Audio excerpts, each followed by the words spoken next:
Bueno, ojalá que todo en el estado, donde viene el estado es muy, pero muy delicado. 90% del cuerpo quemado. Bueno, está con nosotros la doctora Silvina Sayago, que es especialista en recursos hídricos.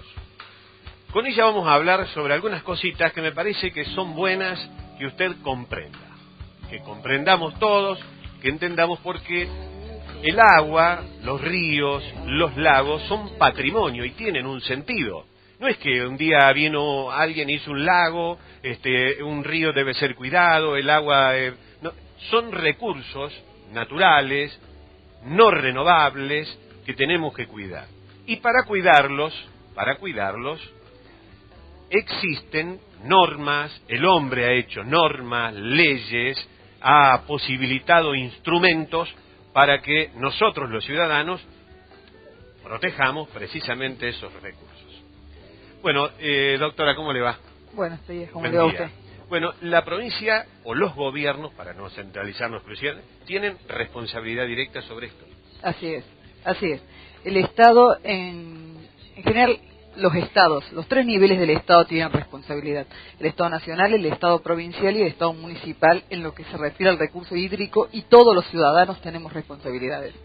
No obstante, por norma constitucional, que es a partir de la reforma del 94, donde empieza a ser una problemática grave los recursos naturales, que no eran en el momento de la sanción de la Constitución, porque había territorios escasamente poblados y el agua no era un problema. Ya en la década de los 90 empieza, y antes también, a nivel mundial se empieza a plantear como un problema, y los constituyentes del 94 se encargan de poner textualmente que los recursos naturales corresponden originariamente a las provincias. En ese marco es la provincia la que está encargada de controlar el Estado provincial del recurso hídrico. Bien. ¿Cómo, o mejor dicho, qué tiene que controlar la provincia, por ejemplo, en un río y, por ejemplo, en un lago? Bien.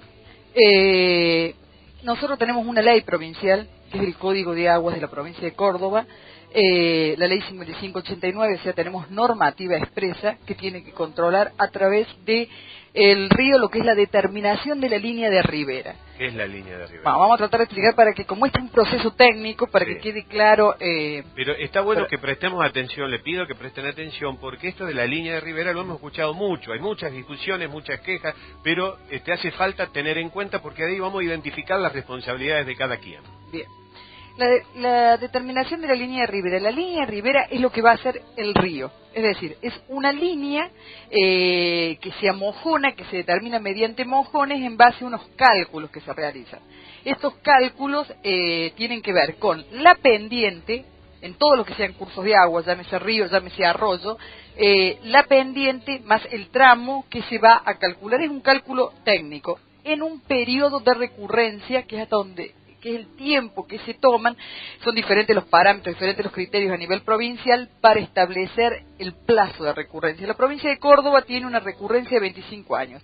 Es decir, para tratar de explicarlo, se establece una longitud, un tramo del río, se establece la pendiente y se calcula cuál es el caudal más alto que se ha llegado en los 25 años. De esa forma se determina cuál es el tramo del río, o digamos, cuál es el tramo del arroyo, terreno, hasta dónde llega. Claro, exacto. El terreno que ocupa el río está determinado por una ley y obviamente no se puede alterar. Lo que es del río y de nadie más. Exacto. Ese es el río, que es dominio público provincial, y desde ese deslinde está el privado. Precisamente esto no es arbitrario ni es casual. Esto lo que intenta es, primero, que lo de todos sea de todos, pero aparte evitar la contaminación, porque a medida que la actividad antrópica se va acercando más al río, evidentemente tenemos mayor contaminación, ya sea en los ríos como en los embalses de la provincia. Le vamos a mostrar algunas fotos para ejemplificar esto, que es bueno que lo veamos.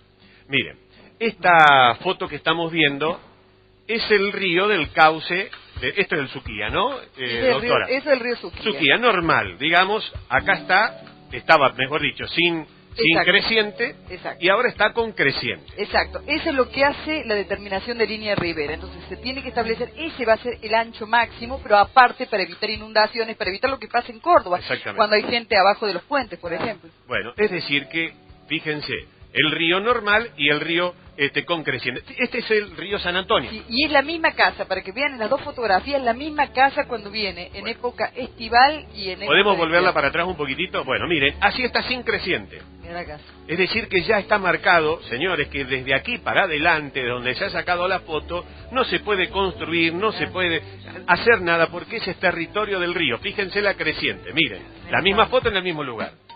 Bueno, es decir, tiene un sentido. Podemos seguir avanzando en las fotos. Esto es el Perilago, esto es el Piedras Moras, ¿no? Claro, esos son amojonamientos, esos son mojones. Exacto. Eso es lo que hay que diferenciar los perilagos, tres fundamentalmente, que es Piedras Moras, embalses y de Calopach. y los molinos, que son todos embalses que hizo en su momento Agua y Energía de la Nación y que transfirió ese en los molinos, por ejemplo, invasiones en los molinos, y que se amojonó con posterioridad de lo que es Calopach. Fíjense, el alambrado está metido en el terreno que es del río, porque si no, no llegaría, o del lago en este caso, si no, no llegaría el agua hasta donde llega. Quiere decir que este alambrado... Quien sembró ahí, digamos... Sí, o quien habitó, son todas cabañas ahí. Exactamente. Toda esta zona es irregular. Fíjense este detalle. Esta es una casa en el lago, esto es Lago San Roque. Este es el Lago San Roque, ese es diferente, ¿por qué? Porque ellos no se puede construir por reglamentación desde la cota 36 a la 38 construcciones fijas. Eso se ha construido hasta la 35, de acuerdo a lo que se ve ahí. Bien, esa es una casa que le han hecho un paredón, una muralla para que el agua cuando crezca el lago no avance, pero en realidad la casa está metida dentro del lago. Claro, una cancha de tenis lo que está arriba. Bueno, es una cancha de tenis. Si esa casa lo hubiese hecho yo, me lo hubiesen derrumbado, pero como no es mía y como es de alguien que no se la van a derrumbar, está allí construida en superficie. ¿Pero por qué de alguien que no se la van a derrumbar? Porque porque el poder no toca a sus amigos. Es alguien del poder. Sí, por supuesto. Es alguien del poder. Fíjense, esto es una vista satelital de cómo debiera estar marcado el lago, cómo está marcado. Digamos que todo lo que está de adentro y se ha construido es lo que... Todo lo que está adentro es del dominio público. Esto es un caso emblemático, es Piedras Moras. ¿Por qué? Porque se está intentando licitar lo que es de dominio público. O sea, que está... hay un sector de ahí de Piedras Moras que se pretende licitar en el mal sentido, porque si bien los diques no fueron creados para emprendimientos turísticos, la realidad es que Córdoba es turística y que muchos quieren licitar para loteo, para cabañas, claro, para para emprendimiento turístico, exacto. Pero no se puede. No se debería, salvo que fuera un plan integral de desarrollo donde se preservara el recurso hídrico fundamentalmente a través de las obras que hacen falta, de cloacas, salvo que fuera un plan integral que no lo es. Pero lo que yo quiero demostrar con este espacio en el programa es que existe una ley. Existen profesionales y existe un organismo del Estado que se ha tomado el trabajo en delimitar todo esto para que la ley, lo que está escrito, se cumpla. Quienes debieran hacer cumplir esta ley son los que permiten que se viole. Es una cosa de locos. Obviamente, son los que llaman a licitación, Lagui. Bueno, si vos edificás una casa acá en el Perilago, no solamente corre riesgo la casa o el negocio, sino que le estás quitando espacio al lago. ¿Se le puede expropiar? ¿Se le podría expropiar a la persona? Debieran tirar abajo. No, lo que pasa es que no podemos hablar de expropiación, porque si estamos hablando de expropiación estamos reconociendo que está dentro del dominio privado. Y esto está sacárselo directamente. Esto es dominio público, que el dominio público es imprescriptible, no pueden argumentar que lo adquieren por usucapión o por lo que fuera. Están invadiendo dominio público que es imprescriptible. Bueno, esto ocurre en los lagos. Digamos, la provincia, en este caso, porque hablamos de Córdoba, tendría los instrumentos para actuar en estos casos. Efectivamente los tiene. Tiene la ley. Tiene la ley, tiene la reglamentación, tiene actualmente delimitado y amojonado todo el Perilago de todos estos embalses, o sea que podría actuar desde ya. En el supuesto hipotético caso de que se construyan o se hagan edificaciones en el lago, tiene que haber una autorización expresa de la provincia. Así es. Tiene que haber una firma, un gancho, alguien. Así es, debería haber una autorización. ¿Qué repartición lo tiene que hacer eso? En este momento, yo dije en el 48, no ha sido a pesar que dicen de que ahora se llama Subsecretaría de Recursos Hídricos, no hay una ley que así lo establezca. Las funciones siguen estando establecidas por la ley 8548 de la Dirección Provincial de Agua y Saneamiento. Bueno, esto tiene mucho que ver, esto es el agua. Es el agua, elemento por el que hay guerras en el mundo. Y la va a haber. Y se van a venir más guerras por el agua. Seguramente.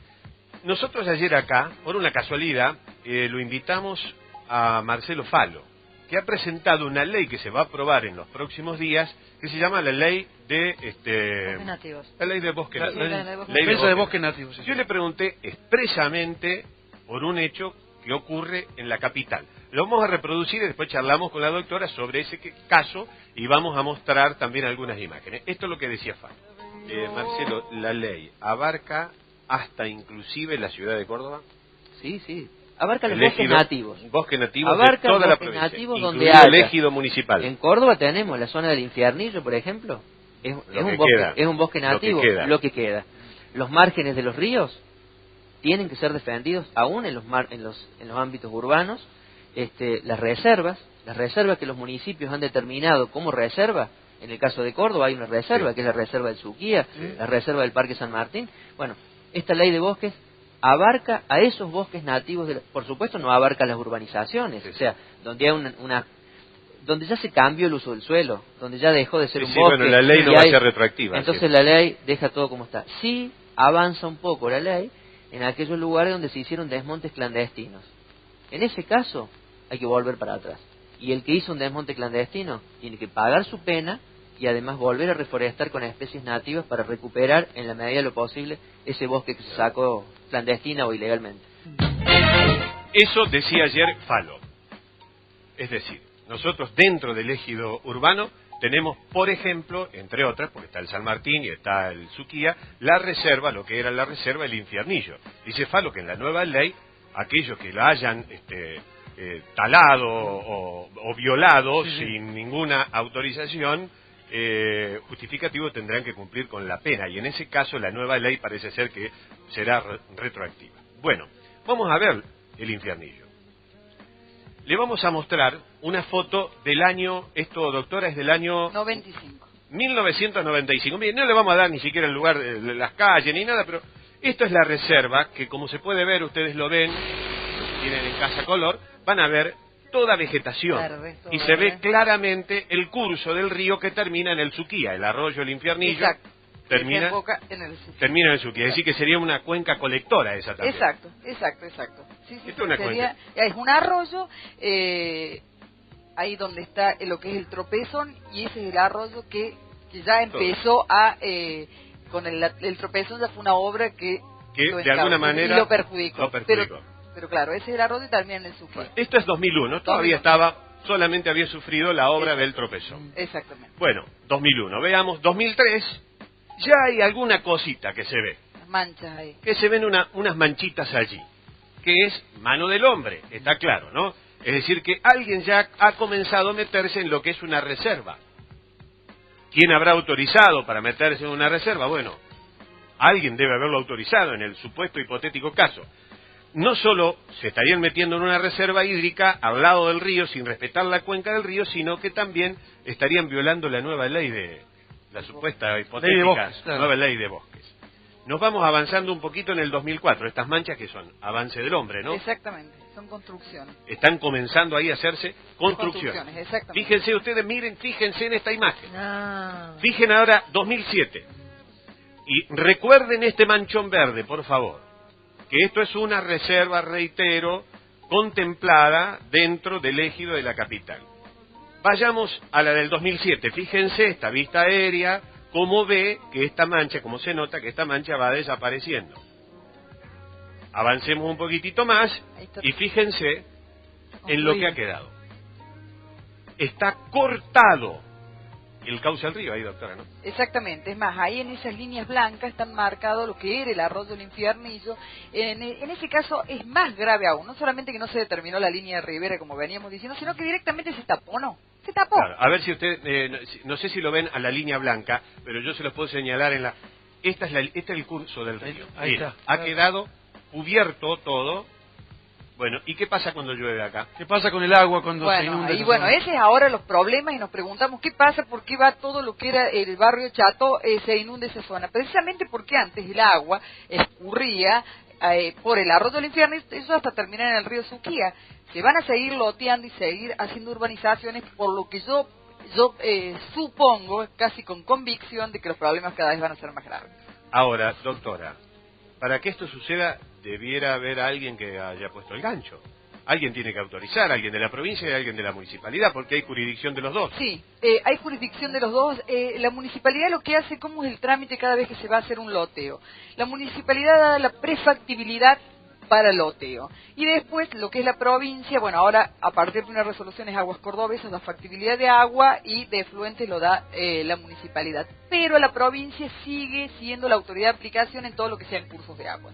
O sea que en este caso del infiernillo, el taponamiento del infiernillo, exclusivamente la responsabilidad es de la provincia en cuanto a la autorización de la obra. Hay un complejo habitacional, ahí hay como 5 edificios nuevos que se están haciendo. Bueno, pero ¿alguien habrá firmado eso? Porque se contrapone con lo que acaba de decir el legislador Estefalo en el día de ayer, que la nueva ley de bosques, pena con multa y reposición. Y lo obliga a reforestar. ¿Pero dónde van a reforestar? Es imposible. Es imposible.